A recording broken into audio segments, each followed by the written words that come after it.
Hey everyone, welcome back to the Tarot Table, Guidance and Etiquette. I'm thrilled today because I am introducing a new deck I'll be using on the channel from time to time. And I brought it out in the spirit of, well, not really Halloween, but Day of the Dead, Dia de los Muertos. The Sugar Skull Tarot deck by David A. Ross. There you go, you can see it, it's very pretty, very cute. I found it about a year ago or two, maybe 2 years now, and I used it from time to time, and then I wasn't looking together, I just happened to find this, and it was like the perfect combination, and I've had this one probably for about the same amount of time, maybe 2 to 3 years, so I put it all together, my little compass. This used to be this is another setup that I have in another part of the room, another desk. Actually, the other one's a table. This is my desk, and that used to be a charm I used to wear around my neck for years, but it broke, so I keep this stone. So this is my little setup here at this spot, but let's move on. I've gotten so many requests about what other cards I have aside from the apples one, because I'm new and people are barely getting to know me, and so this is one of the other ones I have. Thought it'd be fun to bring it out with the timing of Halloween and Dia de los Muertos. This one has a very unique energy, I feel. It's vibrant, it's mysterious, and it connects us with something a little deeper. It comes with a little book, the guidebook, if you need a guidebook. I like to read the guidebooks because it also gets me in the author's mood as well, like what the mood of the card, the personality of the card. So I'll read the guidebook just to work with it, and then when I feel comfortable I just stop working with it, just because every tarot deck has its own character. So I feel this one's like vibrant and unique, mysterious. It connects us with something a little deeper, a little more spirited. I love the illustrations. Here you can see some of that here. I'll just talk as I do that so you can see them.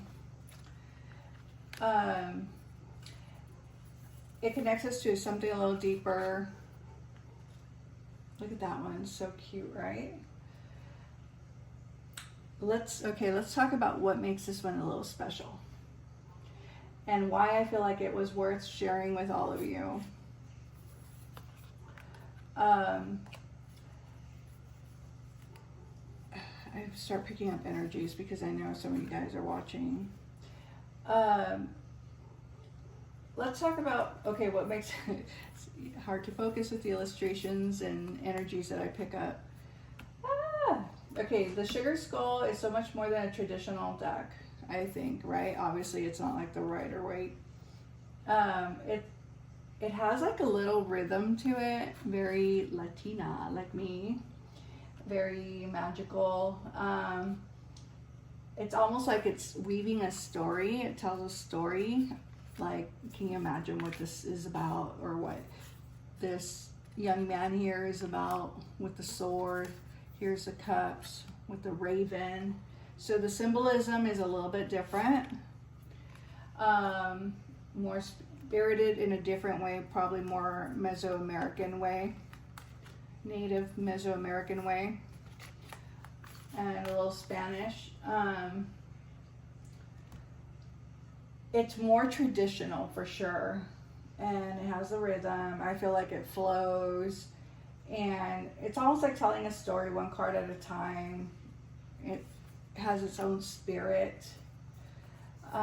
Every card has an iconic sugar skull. So for those of you that don't know, they're basically skulls made out of sugar. That's why it's a sugar skull, duh. I'm being like repetitive. And you can see, I'm gonna lay it out for you. And the sugar skull artwork is just amazing. It's amazing. It's about remembering and honoring people and energies that have come before us. That's what Dia de los Muertos is about. I like to think it adds a sense of guidance from beyond, something a little extra special, like the movie Coco. You know, like that nudge from an ancestor or a wise friend, maybe a grandmother.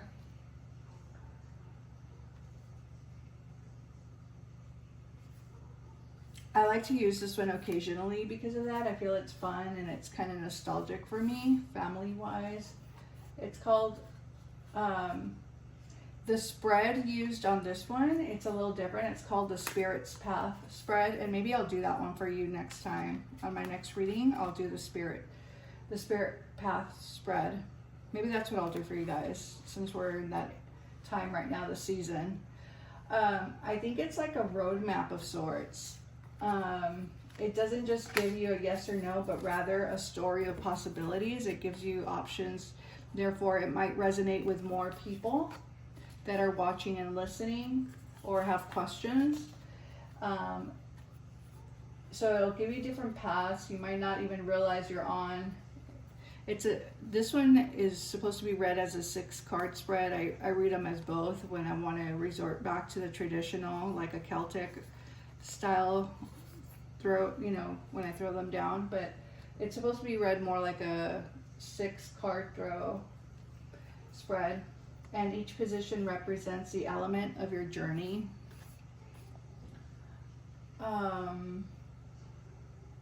So for example, let's say I did one, right? And I picked one and we got the Queen of Cups.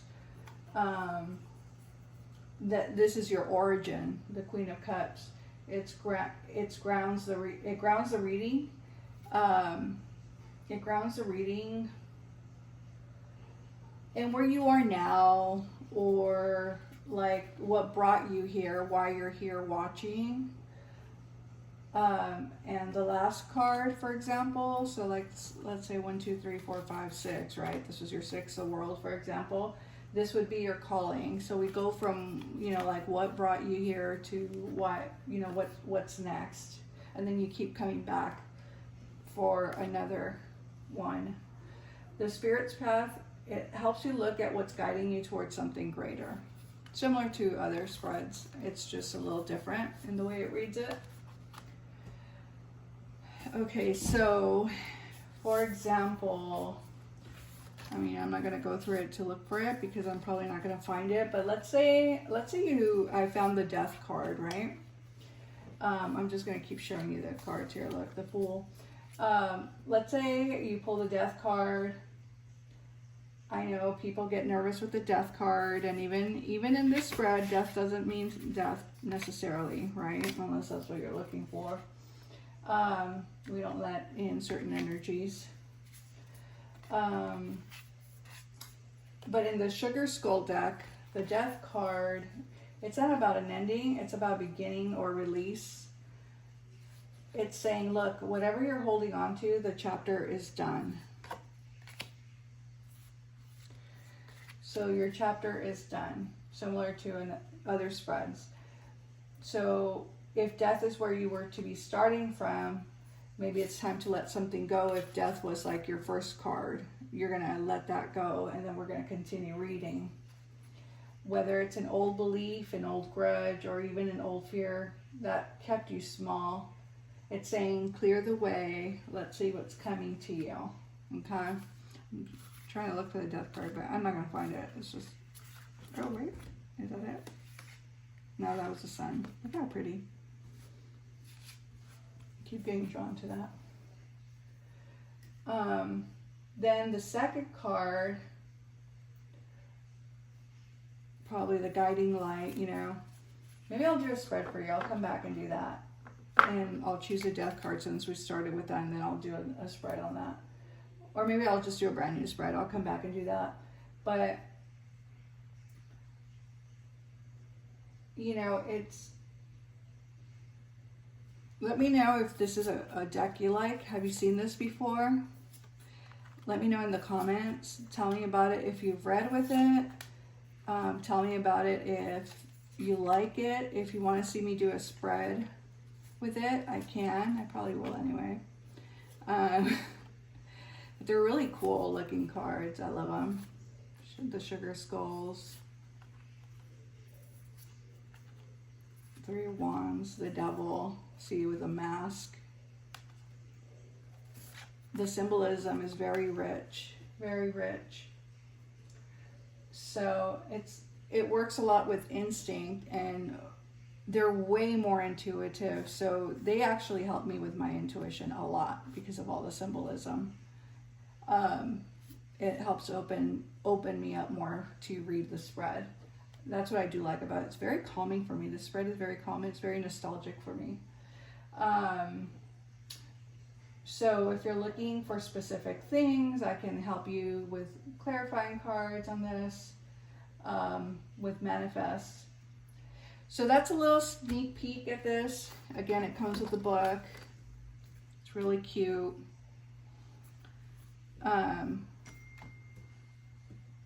It's a little sneak peek of how I'll be using the deck.